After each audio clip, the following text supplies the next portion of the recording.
Todas las alabanzas pertenecen a Allah, Señor del universo.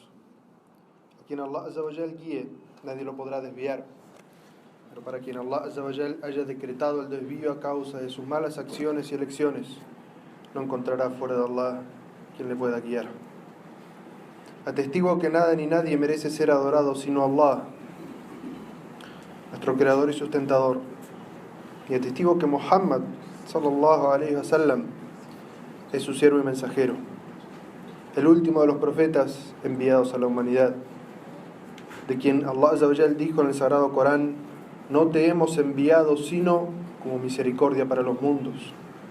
Y así como Muhammad sallallahu alayhi wa sallam fue una misericordia para todas aquellas personas que lo rodearon, seamos nosotros, hermanos y hermanas musulmanes, misericordia para todos aquellos que nos rodean.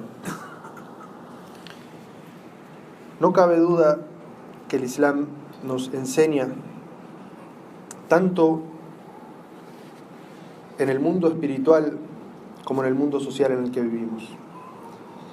Y el Islam quiere de nosotros que perfeccionemos nuestro Islam, nuestro imán y nuestro ihsán. Que seamos buenos musulmanes exteriormente, buenos musulmanes de fe y con excelencia en la fe. Que lleguemos a ser seres altamente espirituales. Y de las enseñanzas que el Islam nos da y de las que vamos a tratar hoy es sobre una norma de educación, que es la norma de pedir permiso, solicitar permiso.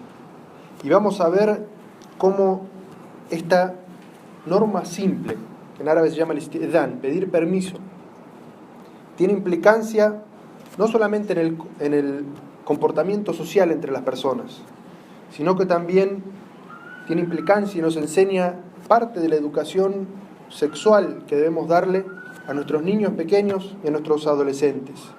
Y vamos a ver también cómo esta enseñanza de pedir permiso para ingresar a los hogares tiene implicancia y nos enseña a los musulmanes sobre los derechos civiles de los individuos y en el contexto de los derechos humanos. Allah Azza wa Jal trata este asunto en el Sagrado Corán y habla y enseña a los musulmanes cómo deben solicitar permiso para ingresar a la casa de las otras personas, y que cada persona tiene su zona sagrada, que es su hogar, y el hogar es la zona sagrada de cada familia. Nadie tiene derecho a ingresar en la casa de otra familia y ver la intimidad y la privacidad de esa familia. Allah Azza wa Jal dice en el Sagrado Corán: oh creyentes, no entren en ninguna casa que no sea la suya sin antes pedir permiso y saludar a su gente. Esto es lo mejor para ustedes, para que así recapaciten. Allah Azza wa Jal comienza este versículo dirigiéndose a las personas que tienen fe y dice: ustedes que dicen creer en Allah, que dicen tener fe en su corazón, este mensaje va dirigido para ustedes. No puede un musulmán comportarse contrariamente a lo que dice este versículo, y dice que no entre ninguno de ustedes en una casa que no sea la suya sin antes cumplir dos condiciones. Primero, pedir permiso, solicitar permiso para ingresar en ese lugar. Y luego, saludar a la gente. Y en una jutba que hemos dado, ya hemos hablado de los significados de dar el salam, de decir salamu alaikum. Y uno de los significados es: estás a salvo de mí en todo.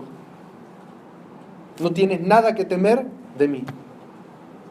Entonces, en este contexto, el aya significa pedir permiso para ingresar, y luego de que la persona esté tranquila cuando le das el salam, de que no vas a hacer nada para perjudicarla mientras estés dentro de su casa. ¿Y cómo podría el musulmán ir y sentarse en la casa de un musulmán, comer de lo que le ofrece, servirse de su hospitalidad y luego salir de la casa de ese musulmán y hablar mal de él, hablar y criticarlo a sus espaldas o perjudicarlo de alguna otra manera? El profeta Muhammad sallallahu alaihi wasallam nos enseña sobre cómo debe ser este proceso de pedir permiso antes de ingresar a las casas. Dijo el profeta Muhammad sallallahu alaihi wasallam: se pide permiso 3 veces Si te autorizan, entra. Y si no, regresa. Y aquí vemos la educación, como nos enseña el profeta Muhammad sallallahu alaihi wasallam, de cómo debe ser esto de pedir permiso. Se puede, en este caso, tocar el timbre o llamar a la casa de una persona 3 veces. Más de eso es una insistencia desaconsejable y prohibida por el profeta Muhammad sallallahu alaihi wasallam. Aquellos que se cuelgan al timbre y timbran y timbran y timbran 20 veces porque ellos son tan importantes que les tienen que abrir. El profeta Muhammad sallallahu alaihi wasallam dice: llama 3 veces y si no te responden, vuélvete. E incluso el Sagrado Corán dice: y si te dicen vuélvete, vuélvete. Regrésate. Si desde adentro de la casa te quieren decir que ese no es un momento oportuno y te dicen regrésate, el musulmán no debe sentirse ofendido de que desde dentro de la casa le dijeron en este momento no es un momento oportuno. Ningún musulmán puede sentirse ofendido por ello, sino que siguiendo la enseñanza de Allah Azza wa Jalla en el Sagrado Corán y del profeta Muhammad sallallahu alaihi wasallam, si no lo atienden o le dicen que el momento no es oportuno, debe regresarse.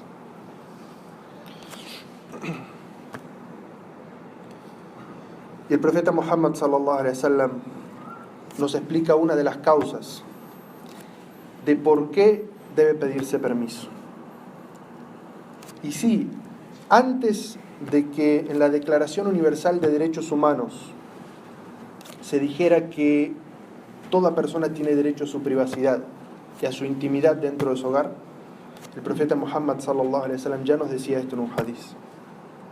El profeta sallallahu alaihi wasallam dijo: el pedir permiso para entrar es algo que ha sido prescripto para evitar las miradas inoportunas e impropias. Porque como dijimos, el hogar, la intimidad del hogar es el lugar sagrado de cada familia. Y nada ni nadie tiene derecho a saber qué es lo que está pasando dentro de su hogar. Es decir, que el profeta sallallahu alaihi wasallam nos está diciendo que se debe pedir permiso para entrar a una casa, porque lo que sucede ahí adentro no es negocio nuestro.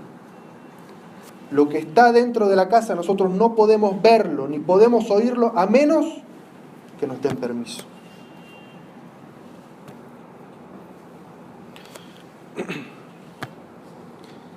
Y esta situación de pedir permiso, cuando el profeta sallallahu alaihi wasallam le enseñaba y mostraba cómo debía pedirse permiso, el profeta sallallahu alaihi wasallam no estaba educando a niños pequeños. El profeta Muhammad sallallahu alaihi wasallam estaba educando gente grande, algunos quizás de edad mayor que el profeta Muhammad sallallahu alaihi wasallam. Y así debemos ser nosotros como umma, como comunidad. No debemos asumir que la gente sabe todos y cada uno de los actos de etiqueta o de comportamiento correcto. Y por ejemplo, cuando una persona no conoce algo bien del Islam o se acaba de convertir al Islam, no debemos asumir que sabe todo el protocolo de la mezquita y todo el protocolo de comportamiento en la comunidad. Miren cómo el profeta Muhammad sallallahu alaihi wasallam educó a una persona adulta, mayor que él. En un hadiz se narra que una persona de Banu Amr nos contó que un día fue a la casa del profeta sallallahu alaihi wasallam para pedir permiso. Y lo pidió de una manera inapropiada.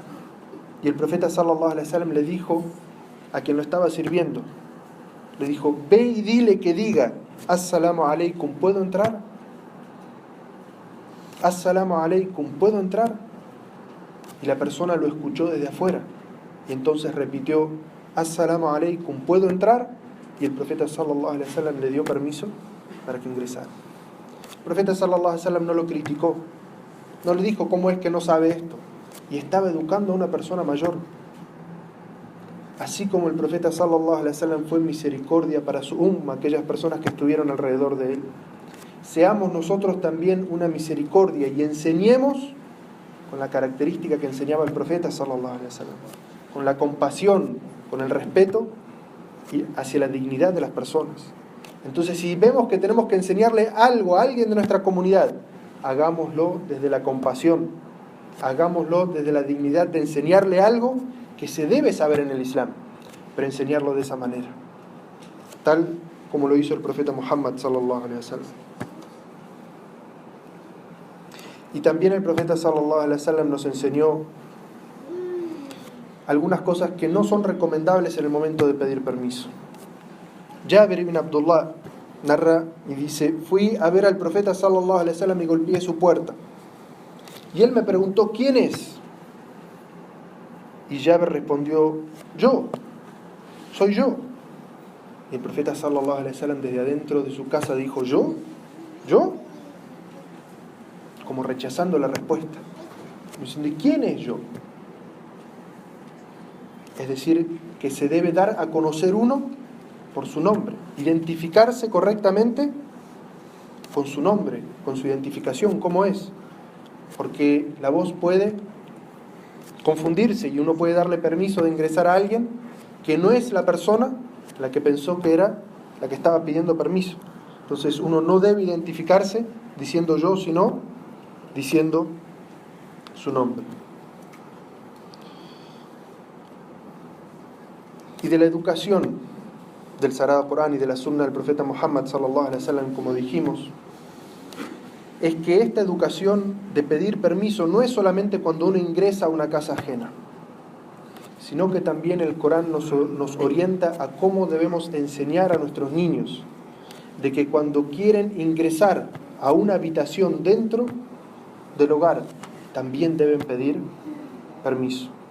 Y de la misma manera, cuando uno quiere ingresar a la habitación de otra persona, de su madre, de su hermana, debe pedir permiso, golpear la puerta o pedir permiso antes de ingresar. Este mismo hadiz que hemos mencionado anteriormente, en el cual el profeta sallallahu alaihi wasallam dijo: el permiso fue puesto por lo que puede ver el ojo, fue en respuesta a un musulmán que le pregunta al profeta sallallahu alaihi wasallam si tenía que pedirle permiso a su madre para ingresar a su habitación. El profeta sallallahu alaihi wasallam le dijo que sí, que también los adultos tienen, aunque sea su madre, a quien sirve, a quien atiende, también tiene su privacidad, y que podría ingresar a la habitación de su madre y verla de una manera que no debería verla. Entonces, por eso, por el hecho de la vista, de ver aquello que no es propio, es que se debe pedir permiso. Y de la sana educación sexual que debemos darle a nuestros niños, es que hay horarios específicos en los cuales no pueden ingresar a la habitación de los adultos sin antes pedir permiso. Allah Azza wa Jal dice en el Sagrado Corán: oh creyentes, que sus sirvientes y sus hijos que todavía no han alcanzado la pubertad, y presten atención a estas palabras. Allah Azza wa Jal está diciendo los niños que no han alcanzado la pubertad, es decir, los niños pequeños, porque luego va a hablar de cómo es la educación cuando esos niños crecen.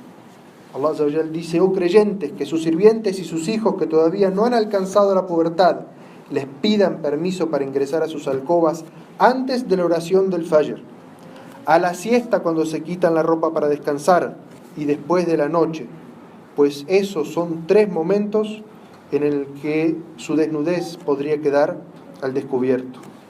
Fuera de ello pueden entrar sin pedir permiso, porque se frecuentan unos a otros con asiduidad. Así es como Allah les aclara sus signos. Allah es conocedor, sabio. Allah Azza wa Jal, un versículo dedica a la educación de los niños dentro del hogar. Cómo debe enseñarse a los hijos que en estos 3 momentos específicos, antes de la oración del Fajr, en el momento de la siesta y luego de la oración de la Isha, que son los momentos en que los padres pueden aligerarse de ropa dentro de su alcoba, de su habitación, los niños deben ser enseñados que deben golpear la puerta antes de ingresar. Y esto es para preservar la intimidad y la privacidad del matrimonio, pero también para proteger a los niños de aquellas zonas de los adultos que no deben ver. Y este versículo es una prueba sobre ello. Es decir, que los niños no deben ver a los padres cuando están juntos. Y que sería una inmoralidad dejar a los niños ver a los padres estar juntos en sus alcobas. Y como dijimos, este versículo habla de los niños cuando son pequeños, pero el versículo que sigue inmediatamente después dice cuál es la obligación de los niños cuando alcanzan la pubertad. Porque cuanto más edad, más responsabilidad. Entonces Allah Azza wa Jal dice: cuando sus hijos alcancen la pubertad deberán pedir permiso en todo momento, como lo hacen los adultos. así es como Allah aclara sus signos. Allah es conocedor, sabio. Es decir, que los niños pequeños, fuera de esos 3 horarios, pueden ingresar a las habitaciones en cualquier momento. Pero los niños, cuando alcanzan la pubertad, porque los niños pequeños pueden llegar a ver algo y olvidarse, pero los niños cuando ingresan a la pubertad, no. Entonces el cuidado que tienen que tener es mucho mayor. Y por eso dice que los niños cuando alcancen la pubertad deben pedir permiso para ingresar a la habitación de los padres y de los adultos en todo momento. Como lo hacen los adultos. Y esto es otra de las formas en las cuales el Islam nos enseña que hay que ir dándole a los niños, cuando alcanzan la pubertad, la responsabilidad poco a poco. Porque el Corán nos dice cómo es con los adultos, para que cuando lleguen al momento de ser adultos puedan cargar con las responsabilidades de serlo. Tal como el profeta sallallahu alaihi wasallam nos enseñó con el Salah, cuando dijo que a los niños hay que enseñarles el Salah a partir de los 7 años y obligarlos a que recen con nosotros cuando tengan 10 años. Entonces, así es como el profeta sallallahu alaihi wasallam nos enseña la gradualidad en la educación de los niños. Y dijimos que este tema que íbamos a estudiar trataba sobre íbamos a analizarlo desde 3 ópticas. Primero, el comportamiento social. Segundo, la educación sexual a nuestros niños. Y por último, la implicancia que esto tiene en el derecho humano a la privacidad y la intimidad. La Declaración Universal de Derechos Humanos dice: nadie será objeto de injerencias arbitrarias en su vida privada, su familia, su domicilio o su correspondencia, ni de ataques a su honra o a su reputación. Toda persona tiene derecho a la protección de la ley contra tales injerencias y ataques. Esto es la Declaración Universal de Derechos Humanos. Nuestra Sharia ya lo establece. La legislación islámica, como hemos visto en el Corán y en la Sunna del profeta sallallahu alaihi wasallam, ya establece esto hace más de 1400 años. Y en una declaración de derechos islámica, derechos humanos islámica, que se llevó a cabo en el año 1990, 1411, en Egipto, dice artículo 18. Esto está basado todo en textos de Corán y Sunna. Dice: todo ser humano tiene derecho a vivir seguro en lo que respecta a su persona, su religión, su familia, su honor y sus bienes. El ser humano tiene derecho a la independencia en los asuntos de su vida privada, en su casa, su familia, sus bienes y relaciones. No será lícito espiarlo, someterlo a vigilancia o dañar su reputación. Se le deberá proteger contra toda intromisión arbitraria en su vida privada. Entonces, de esto nos damos cuenta, de que todo lo que tratan de hacer en la actualidad los gobiernos, de sembrar temor, miedo y terror en los civiles, para que los civiles renuncien a su derecho a la privacidad, para que puedan investigarlo sobre todo, inmiscuirse en su vida sobre todo, y espiarlos en sus teléfonos, en su televisión, en sus hogares, en todo, es algo ilícito y que viola no solamente las normas islámicas, sino los derechos humanos. Y esto también se aplica dentro del hogar. El profeta sallallahu alaihi wasallam dijo: los musulmanes no se espíen. Y aquí, en esta declaración de derechos, dice que el musulmán no puede espiar al musulmán. Entonces, hermanos y hermanas, no se espíen unos a otros. Y de entre lo que es correcto no espiar es la privacidad de cada persona, incluso dentro del matrimonio. Espiarse un esposo a su cónyuge va en contra de esta enseñanza del Islam. Si no tienen confianza dentro de su matrimonio, algo funciona mal dentro de su matrimonio, pero no violan las normas islámicas. No es correcto ponerle un GPS a la esposa para saber dónde va, ni al esposo investigarle el teléfono a ver qué habla. No, eso es espiar y es violar la privacidad. Si los esposos entre ellos se comparten la clave para ingresar a su celular, eso es lo correcto, porque no deberían tener secretos entre ellos. Pero espiarse dentro del hogar no es lo correcto. No es lo que enseña el Sagrado Corán ni la Sunna del profeta Muhammad sallallahu alaihi wasallam.